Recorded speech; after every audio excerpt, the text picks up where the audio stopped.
Petit Jornal. Inteligência e irreverência em doses diárias.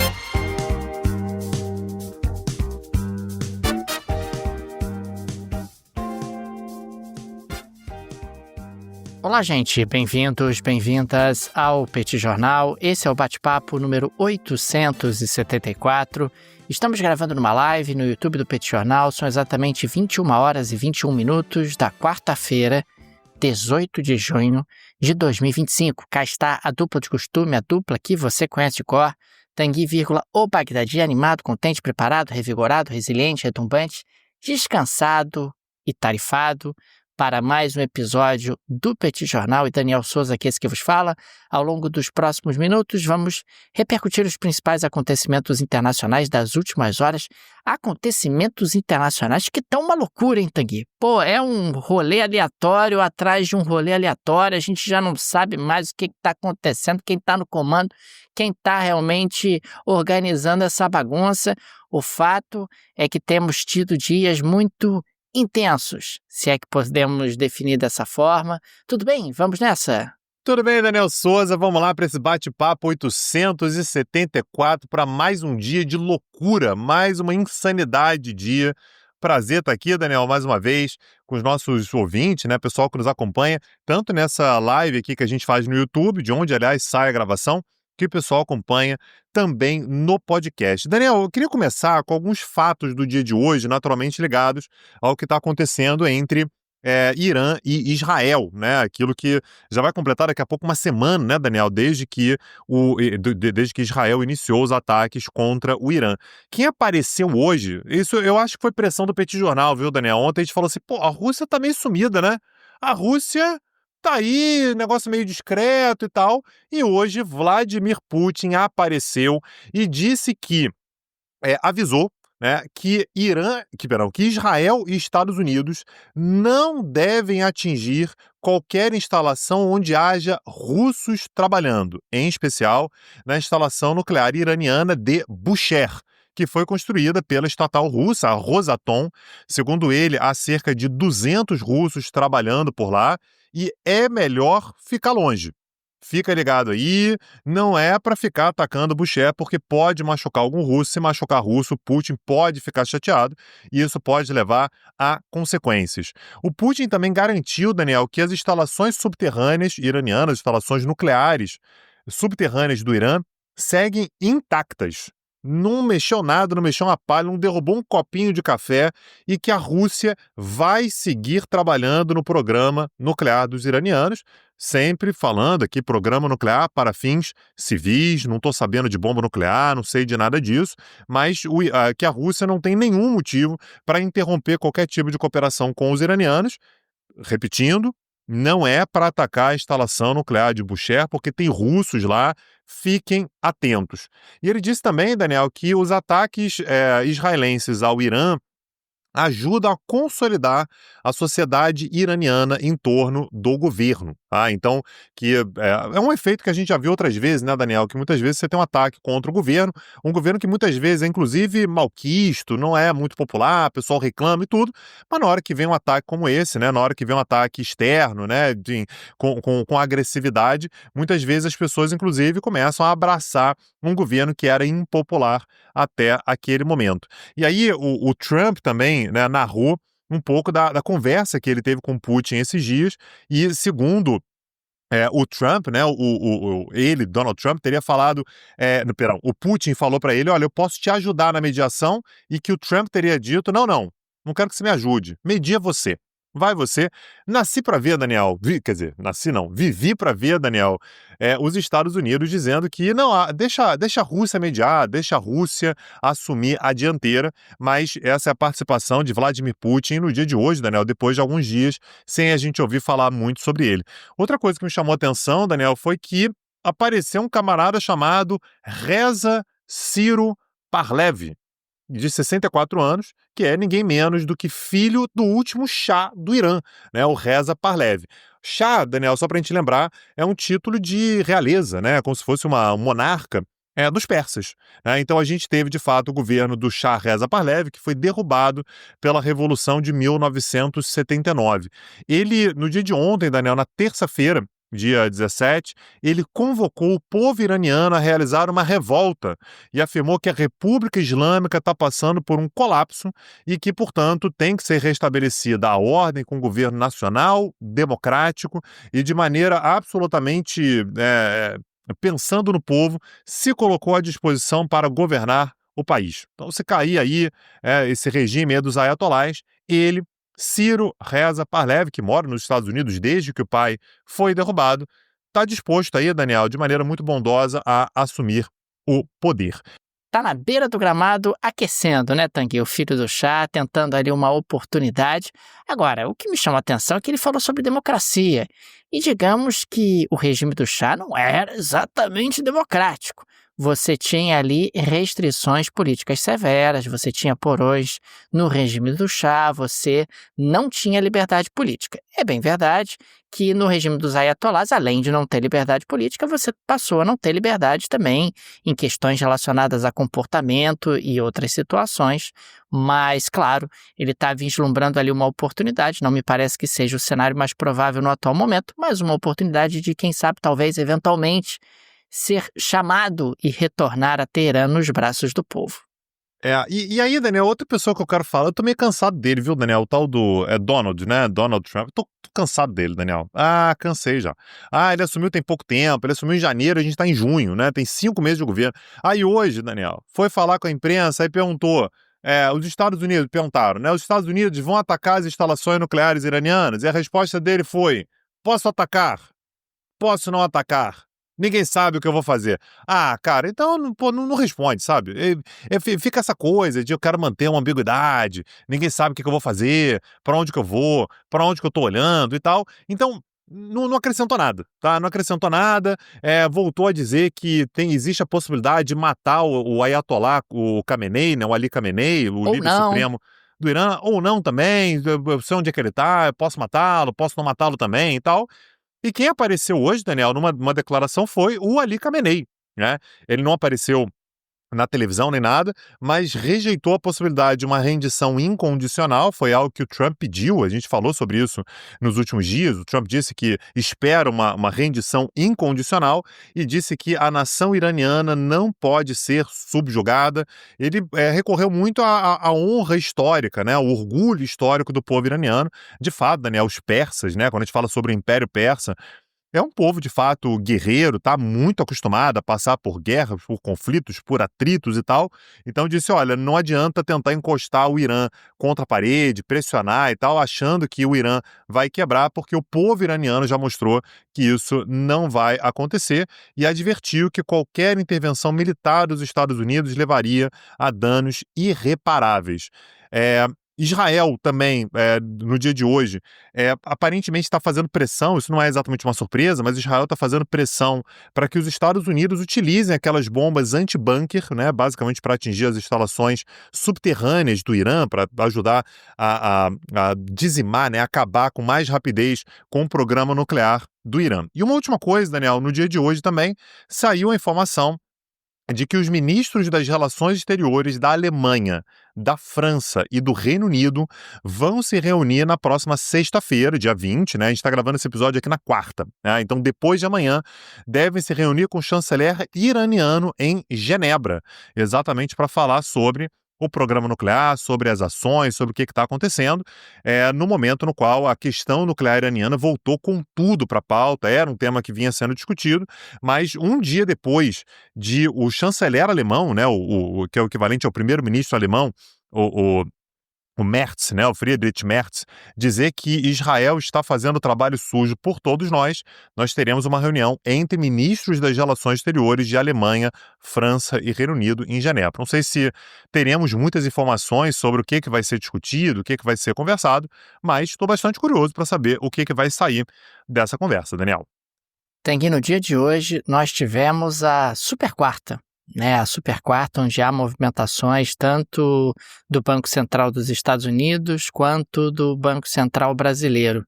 Nos Estados Unidos, acabou acontecendo o previsto. O Fed, o Federal Reserve, o Banco Central de lá, manteve a taxa de juros no lugar em que ela estava, no intervalo entre 4,25% e 4,5% ao ano. Na prática, a gente está falando de um Fed que está com medo da inflação nos Estados Unidos. O Fed já teria ali alguns motivos para reduzir juros, mas a gente está falando de um ambiente doméstico nos Estados Unidos e internacional que cria constrangimentos. Do ponto de vista doméstico, tem as tarifas do Trump. As tarifas do Trump estão por aí ainda, quer dizer, você tem um impacto inflacionário, ninguém sabe exatamente o tamanho desse impacto inflacionário ainda sobre a economia americana, mas é incontornável que esse impacto é relevante.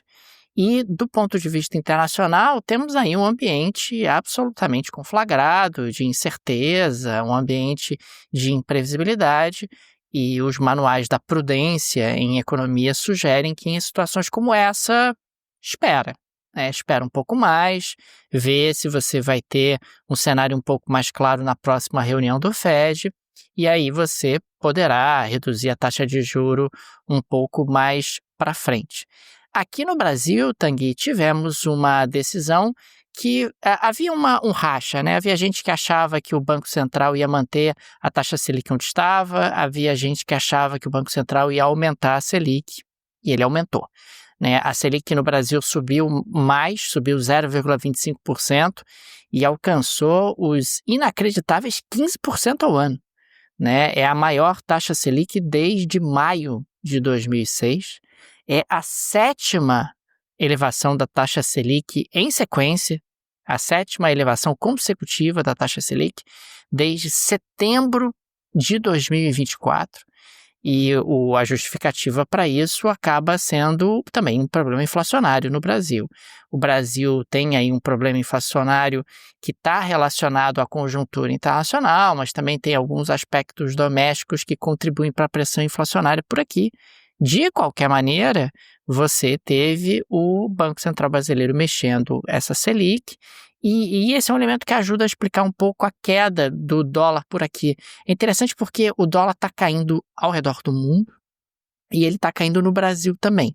Está caindo no Brasil como reflexo do enfraquecimento do dólar por conta da política do Trump e até de protecionismo tarifário, entre outras coisas. E no Brasil está caindo adicionalmente por conta do juro mais alto, que atraem capitais em direção ao Brasil. Mas o interessante é que quando a gente olha para o real em relação ao euro, a movimentação nesse ano de 2025 não foi tão grande. Houve alguma movimentação, mas foi bem menor. O que mostra que o dólar, em grande medida, está perdendo força, e há quem defenda que o próprio Trump deseja isso, almeja isso, porque o enfraquecimento do dólar encarece as importações e estimula exportações americanas, o que ajudaria a reduzir o déficit comercial americano, que, aliás, o Trump diz o tempo todo que é um dos objetivos dele.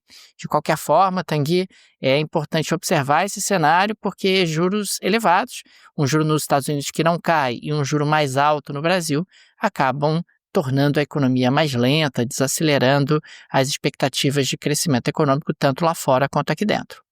Isso é muito curioso, né, Daniel? A possibilidade de o Trump jogar fora uma das grandes forças americanas, que é a moeda, né? Você enfraquecer o dólar, você resolve um problema fiscal, né? Um problema ali de redução do déficit, mas você pode ser que com isso ele abra mão de uma das maiores forças, né? Um dos elementos mais poderosos que os Estados Unidos podem ter, que qualquer país pode ter, que é ter a moeda internacional.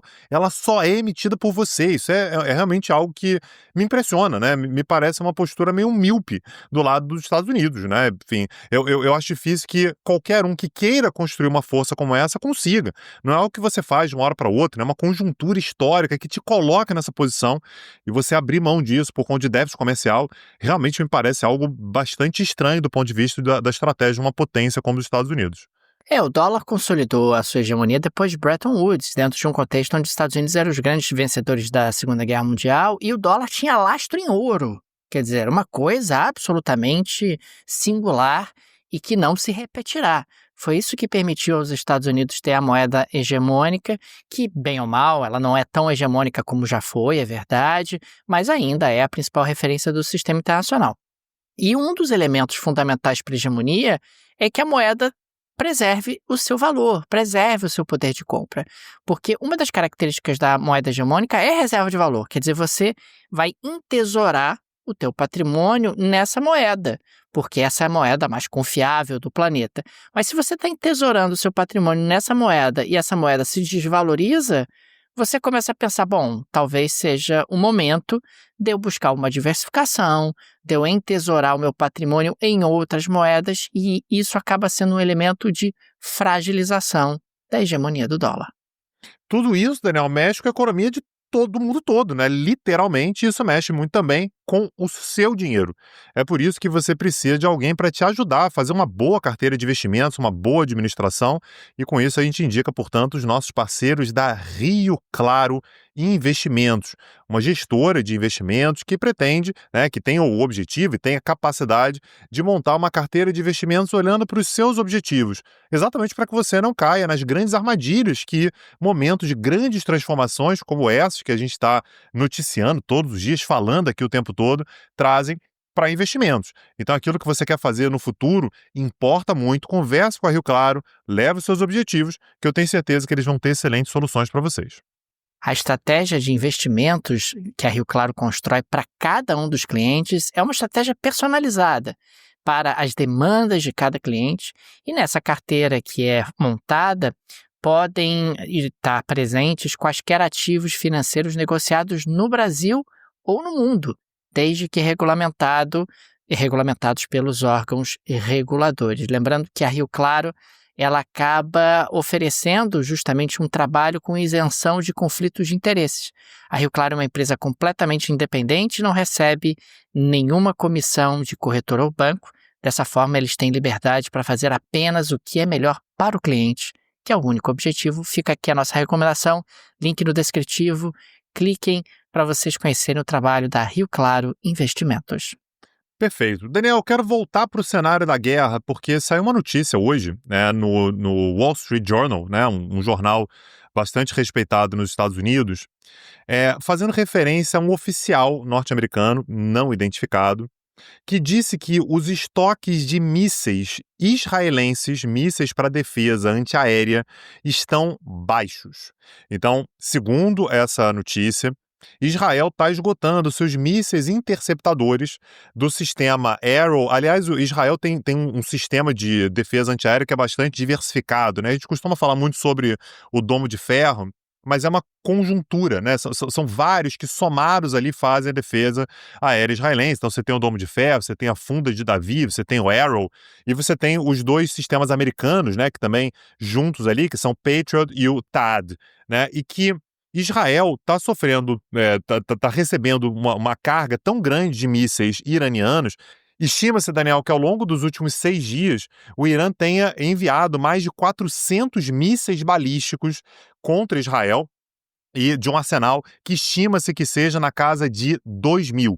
Ou seja, é uma quantidade bastante grande. Claro que o Irã também começa a ficar com um arsenal cada vez menor, mas isso pode gerar consequências também para Israel sobre a sua capacidade de repor esses mísseis interceptadores. O custo é muito alto, Daniel, como a gente deve imaginar. Aliás, armamentos sempre são muito caros. Estima-se que a cada noite Israel gaste cerca de 1 bilhão de shekels. Fazendo aqui a conversão, Daniel, a gente está falando sobre algo aqui de quase 300 milhões de dólares por noite. Cada míssil Arrow custa cerca de 3 milhões de dólares. Então, quando a gente vê aquelas imagens noturnas em Israel, cada explosãozinha daquela ali são 3 milhões de dólares. Isso tem levado, Daniel, o Irã a adotar uma estratégia que é de tentar cansar a defesa iraniana. Alguns detalhes que são importantes, Daniel, o primeiro deles é que a gente sempre fala sobre a eficácia altíssima do sistema de defesa antiaéreo de Israel, e é altíssima de verdade. É realmente muito impressionante o que Israel consegue fazer com o seu sistema de defesa. Agora, nenhum sistema de defesa antiaérea é perfeito, né? É impenetrável. E, tradicionalmente, Daniel, esse sistema ele funciona com uma precisão muito importante, mas quando a gente fala sobre ataques que vêm do Hamas e do Hezbollah. Os ataques do Hamas e do Hezbollah, Daniel, eles saem de lugares relativamente previsíveis, você consegue saber mais ou menos de onde que ele vem, e normalmente eles não mudam de direção, o que é diferente do que o Irã tem feito. O Irã, Daniel, ele tem armas naturalmente muito mais sofisticadas e que consegue mudar de direção com muita velocidade, o que obviamente dificulta muito o trabalho do sistema de defesa antiaérea, além também, Daniel, de você ter por exemplo, mísseis falsos, que o Irã também vem utilizando. Ora, você tem um míssil que custa ali que tem um custo altíssimo, que você está tentando mandar para Israel, e você tem um míssil falso, Daniel, que você manda ali, esse míssil falso vai ser interceptado, ou seja, você está com isso gastando o sistema de defesa israelense. Além da quantidade muito grande de mísseis que o Irã está mandando contra Israel, o que naturalmente estressa, gasta, dificulta, ou seja, o sistema ele vai ficando cada vez mais propenso a determinadas falhas. O ponto, Daniel, é que agora a gente está num cenário no qual a gente tem que ver quem é que tem mais garrafa para vender. No fim das contas, o que vai acabar primeiro, o que vai chegar mais no limite? É o sistema ofensivo iraniano ou o sistema defensivo israelense? Aqui, naturalmente, a gente está falando sobre a capacidade que Israel tem, na maior parte das vezes, de sofrer relativamente poucos danos quando a gente fala sobre ataques aéreos. Some-se a isso ainda o fato, Daniel, de que o Israel não está apenas se defendendo. Israel também está tendo uma postura bastante agressiva contra o Irã.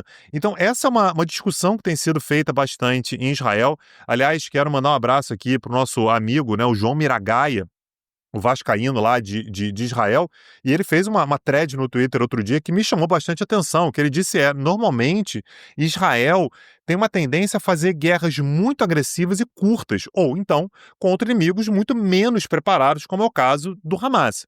Será que com uma guerra mais longa, Israel consegue manter o ritmo?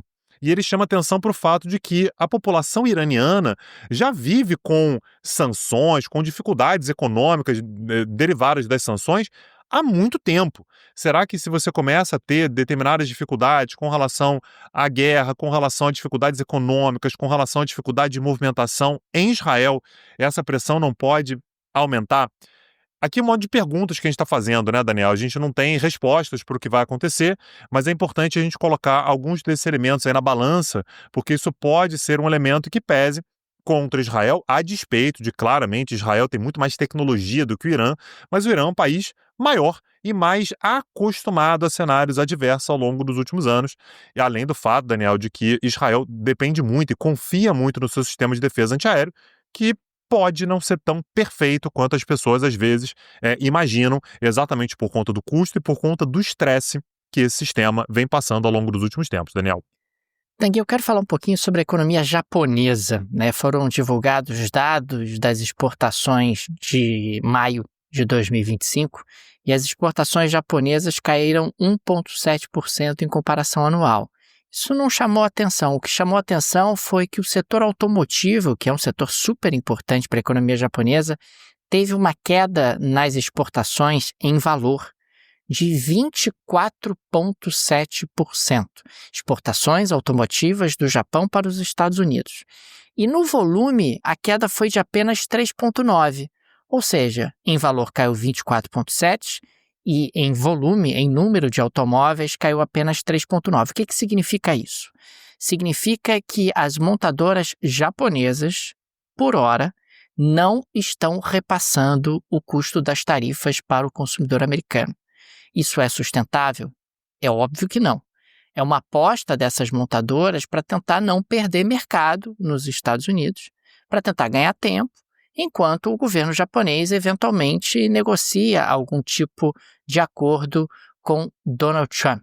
As exportações japonesas totais em direção aos Estados Unidos caíram 11,1%.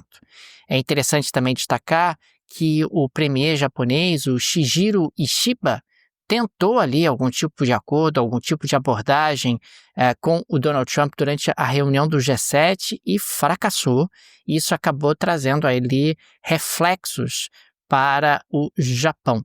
É importante, inclusive, destacar que o setor automotivo representa cerca de 28% das exportações japonesas para os Estados Unidos. E existem estimativas que consideram que a manutenção de tarifas americanas contra produtos japoneses podem ter um impacto de até 1 ponto percentual no PIB japonês, o que é muita coisa.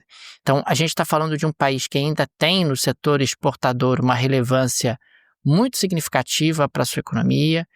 Dentro desse setor exportador, você tem um destaque enorme para o mercado americano, um destaque enorme para o setor automotivo. Todo mundo conhece as montadoras japonesas, sabe da qualidade dos carros japoneses, da presença que esses carros têm no mercado internacional, e isso gera enormes preocupações no Japão, um país que já tem tido, ao longo das últimas décadas, dificuldade para engrenar um crescimento um pouco mais forte.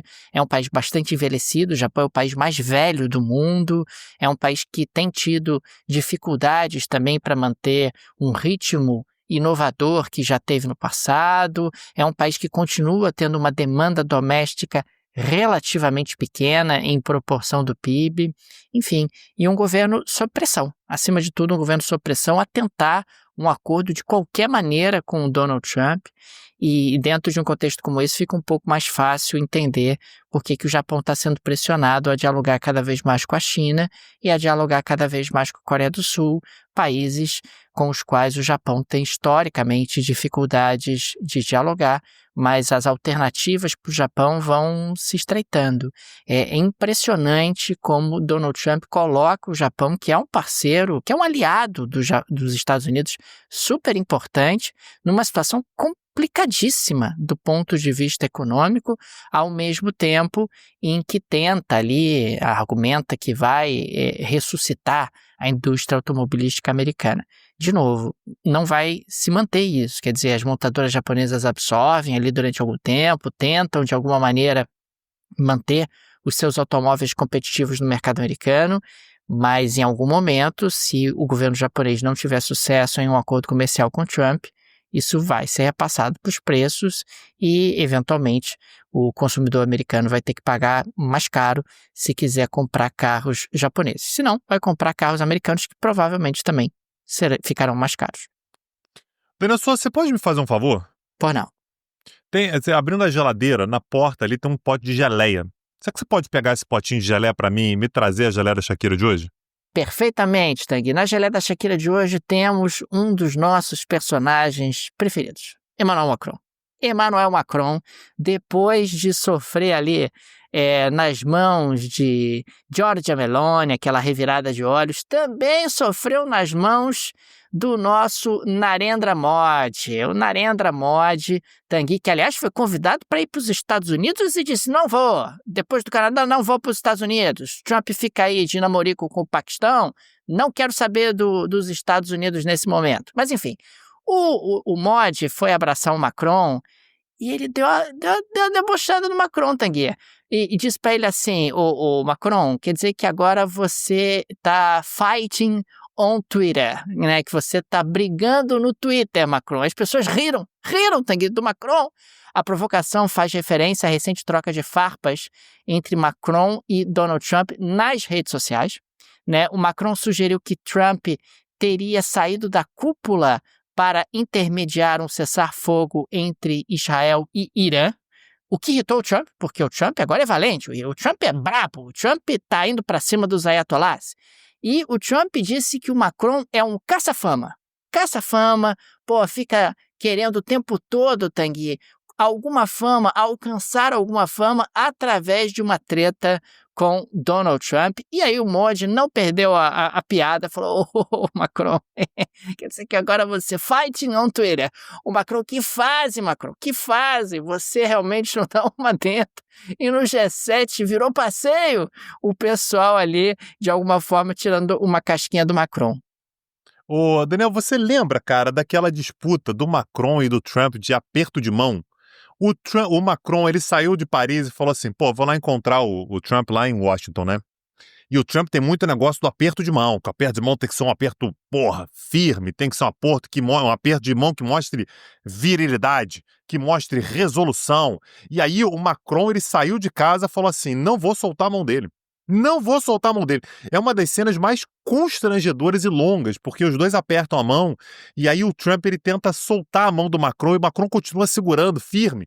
E aí dá para ver que o Trump ele começa a apertar mais forte também. Fica um apertando muito a mão do outro. Essa é uma das cenas mais icônicas, né, de encontros diplomáticos entre dois presidentes. Quem quiser tá lá no No YouTube dá para encontrar, né, o handshake entre Donald Trump e Emmanuel Macron no primeiro mandato do Trump. Mas os dois gostam, né, Daniel? Essa é a cara do Trump, é a cara do Macron, discutir no Twitter, tentar dar aquela mobilizada na base e tal. E aí, Daniel, vou deixar aqui o recado, né? Se você quer saber mais sobre quem é Donald Trump, tem aula gratuita no YouTube do Petit Jornal sobre a vida, uma aula biográfica sobre Donald Trump. Temos curso também sobre a França, que fala muito sobre Macron. Tem aula sobre Macron, Tanguy. Tem uma aula sobre Macron. E a gente lançou já um curso novo, né, Daniel, que começa na próxima terça-feira, para os nossos alunos do Petit Cursos. Acessa lá petitcursos.com.br sobre a China. Se você quer saber sobre história chinesa, sobre tecnologia na China, inovação na China, economia chinesa e sobre política externa, você já tem para onde ir.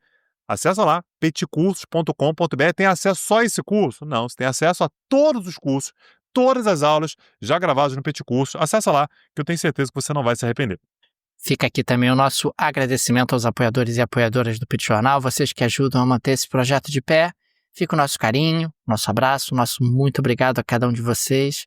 O Petit é uma mídia pequena, não tem nenhum conglomerado por trás, nenhuma produtora por trás, e por isso a ajuda de nossos apoiadores é tão importante, e por isso registramos aqui o nosso agradecimento a cada um de vocês. Fica também o convite. Se você gosta do Petit Jornal, se ele faz diferença na sua rotina, considere nos apoiar. No descritivo desse episódio tem várias alternativas. Tem o Pix, a chave Pix do Petit Jornal, uma forma prática e instantânea de apoiar o Petit, dá inclusive para ativar o Pix recorrente. Tem também o link para o Apoia-se, o link para o Patreon, se você vive no exterior. Tenho certeza que uma dessas alternativas será confortável para você. É isso, Daniel Souza. Amanhã estamos de volta. Um abraço e até a próxima. Valeu. Tchau, tchau. Petit Jornal. Inteligência e irreverência em doses diárias. Acesse www.petitjornal.com.br.